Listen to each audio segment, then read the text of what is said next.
Um, Good day, teachers. At bukas na ang board exam nyo for March 2024 batch. Okay? So, ayun. Naibigay natin lahat, no? Na napag-aralan natin kung ano yung dapat nating aralin. Okay?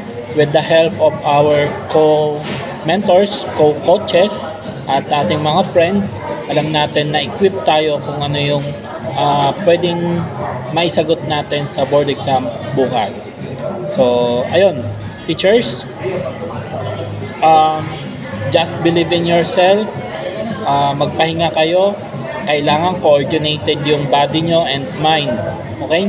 So, lahat ng reminders ng mga coaches nyo, reminders ko, please notes, okay? So, ayun, no matter what challenges it takes, basta importante, sagutan natin yung exam, okay? Tapusin natin hanggang pinakahuling number, okay?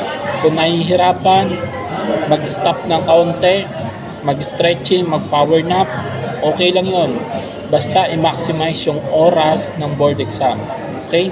Congratulations and galingan nyo bukas. Okay? Tandaan nyo lang to. Teachers, ano na? Wala bang sasagot? Yan. Okay? Yung linyang yan is magpapaalala sa inyo na kailangan yung sumagot kahit anong mangyari. Alam mo o hindi, kailangan mo talagang sumagot. So, ayun. On behalf of others review centers, particularly sa ating grupo, PRTC or Pura Review and Training Center Learning Hub, this is your coach, Coach Kevin Pura, and nagsasabing, congratulations and galingan nyo bukas. Thank you so much and good luck. Okay? God bless everyone.